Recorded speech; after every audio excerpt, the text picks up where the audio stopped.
booty showing, so I thought that was kind of silly. So this was the sketch that I did. Here's the final inks, and I sent that off to him, and here's a little sneak peek of him coloring it, so you should definitely go check it out, and I'll talk a bit more about his channel in just a couple minutes here. Then here's the line art that he drew for me to color in, and this is so stunning. I squealed in delight when I saw this because I knew I was gonna have a blast coloring it. It's so well done. He's so talented, and I love the character's design so much. So, oh, I am so excited to color this in.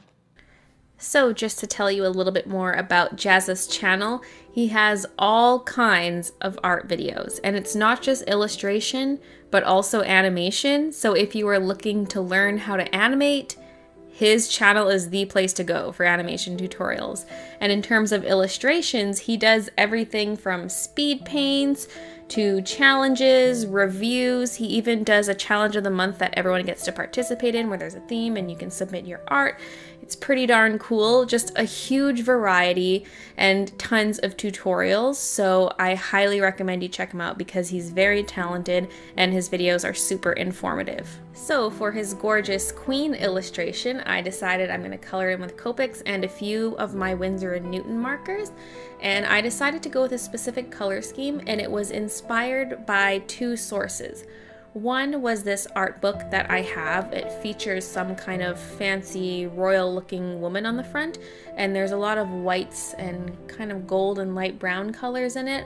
And I thought of that, and I also thought of this illustration that I recently saw in the latest Imagine FX magazine. Here's what it looks like, and those two things combined just really inspired me to go for a color palette that had browns, some light warm grays, keeping a lot of the picture white and adding a little pop of color with the turquoise, which is of course one of my favorite colors. I like turquoise and pink so much, so that's what inspired me to choose this specific color palette. Here on the crown, I'm adding some details in with both my white jelly roll and a gold gel pen. It looks like all the dots are white, but that's just the light reflecting. If you hold up the picture so the light's not directly on it, you can see that it is gold. So it's looking super white right now, but I actually only used white along the edges where there'd be highlights on the crown, and the rest is done in gold gel pen. For this picture, I also planned out my colors in Photoshop just to decide what they're going to look like and what colors are going to go where, and then use that as a very rough guideline. It didn't end up looking exactly the same, and the browns didn't look as warm or anything like that, but it was just to give me an idea of what would go where. And for my browns, I'm using my go-to E70s. They're super, super gorgeous browns. I can't recommend them enough. There's the E70, 71, 74, 77, and 79. I didn't use too much of the 79 in this picture just because I did want to keep it kind of light. But that's what I used for the hair and some of the brown areas in the dress. And then for the skin, I used my E50s, actually just E50 and E51. Usually I do go in with some darker colors, but I kept it light, and the lightest parts of her face are actually just done with colorless blender, which I normally don't do, but I did that when I did my Copic skin color combinations video. The palest skin was done that way, and I really liked the way it looked, so I decided to do that for this picture. The top of her dress is meant to resemble a sheer, meshy fabric, so it's see-through and you can see her skin underneath, but not with the sleeves. I decided that the sleeves would be opaque.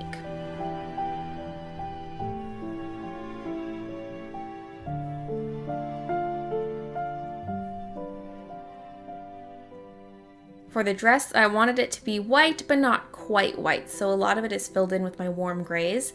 I used warm gray 0 and 1 primarily, and then a bit of warm gray 2 and 3 for shadows.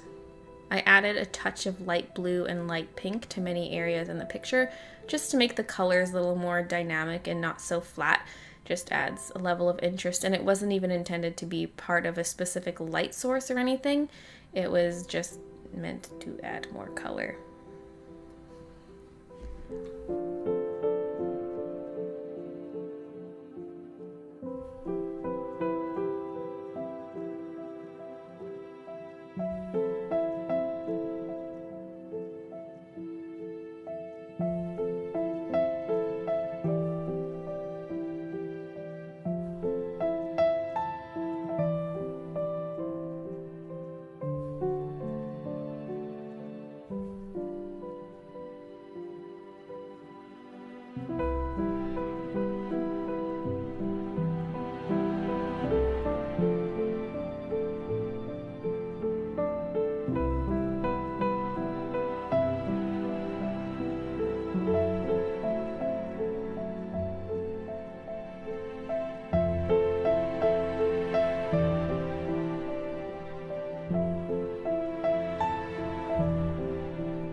For the turquoise areas, I used my BG13 Copic marker, then the rest were my Winsor & Newton markers. I used Duck Egg, Marine, and Turquoise.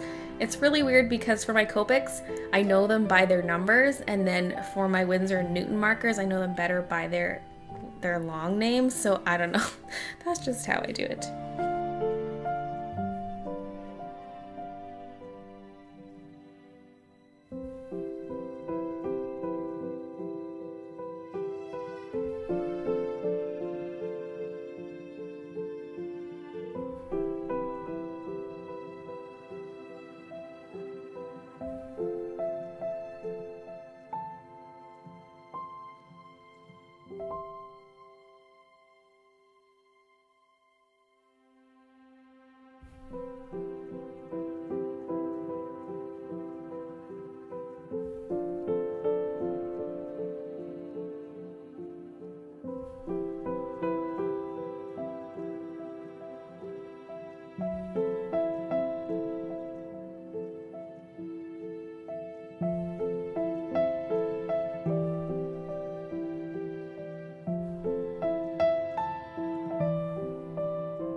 Guys, I just realized, according to my little color comp that I did, the sleeves, the crisscrosses on the sleeves were supposed to be the same color as the bodice, but I did them the same color as the top bit.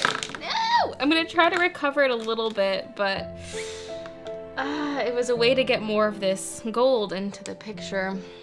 All this lattice on the arms supposed to be gold. Arg. Arg, arg. Because of that screw up, it really makes it look like it has light highlights and dark shadows on that part of the arm when I didn't want it to have that dark of shadows, but that's okay. I guess that's what I get for screwing it up. And what I did was I took my colorless blender to try to lift some of that brown and then laid down some yellow, but if you see it up close, it does look really grainy and patchy because there's only so much you can do to lift the color. So it doesn't look that great, but at the same time, it's kind of a cool texture, so it's all right. It's not like it was a big disaster or anything.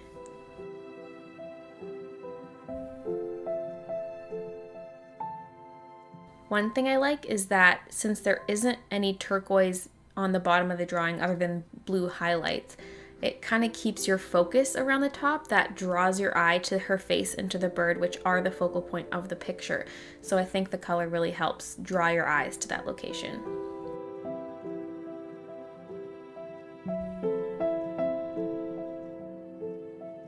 And there's a close-up of her crown and all the glittery detail on that.